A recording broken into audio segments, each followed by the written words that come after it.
Alright, today we're going to be talking about how you can create a super simple and easy Gantt chart within Excel.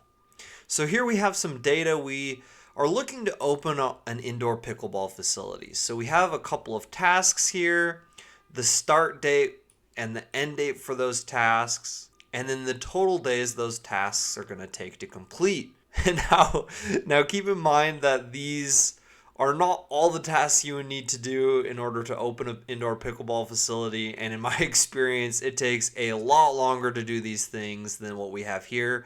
But this is just a simple example to give you an idea of how you can create a Gantt chart. So basically for our Gantt chart, we basically need three variables or three sets of data. And that's going to be our task, our start date, and the total days we have in between our start and end date. Now, in Excel, if you just have the start and end date, you can create a column and simply subtract the end date from the start date to get the total number of days that task will take. So the first thing you need to do is you need to highlight all of the dates in your start date column or category.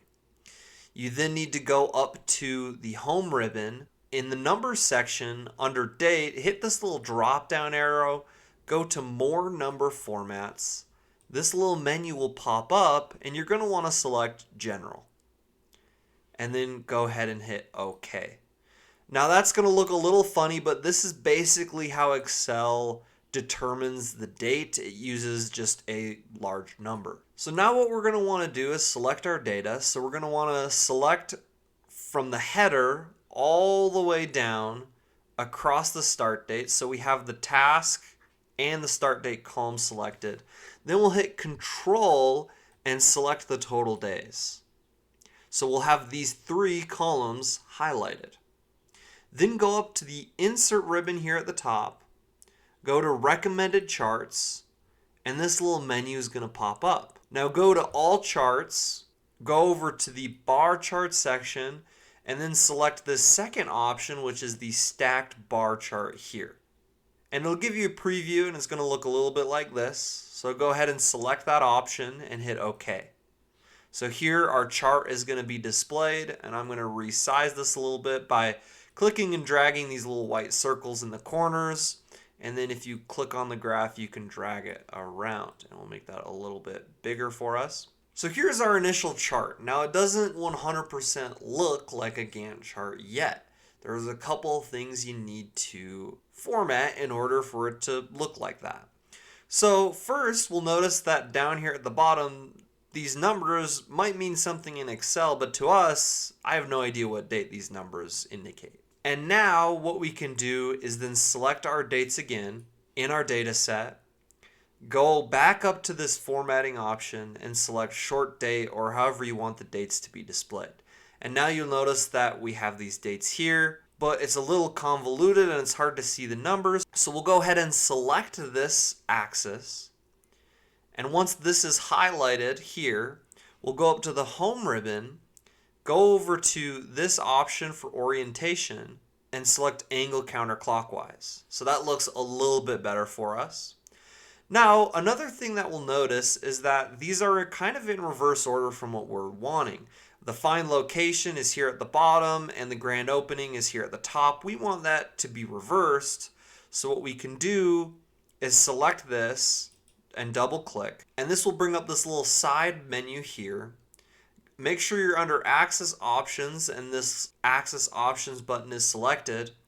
Go scroll down a little bit until you see Categories in reverse order, and go ahead and select that, and you can exit out of that, and that's going to reverse the order and give this to us in the order that we want with the dates then at the top.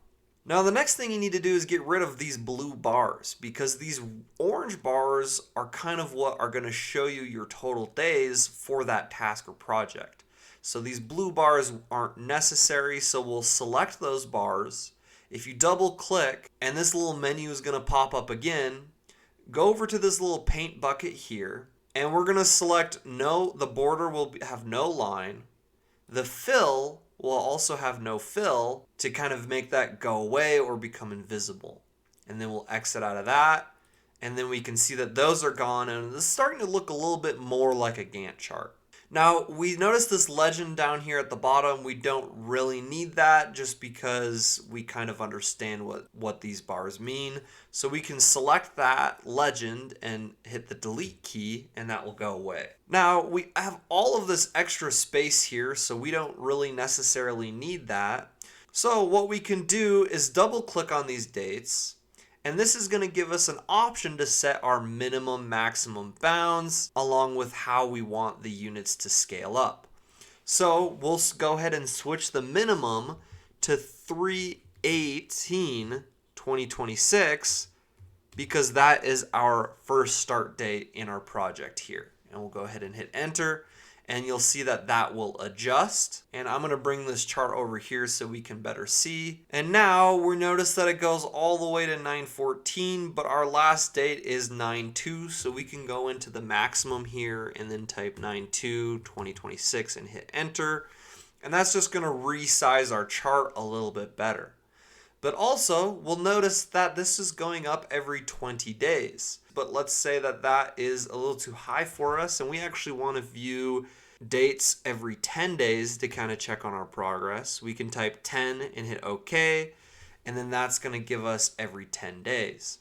But obviously that looks a little bit more crowded, so we're going to actually change that back to 15, and that looks a little bit better for what we would like, since construction is going to take so much time. Now we can close out of that, and this is looking to be a lot more like a Gantt chart.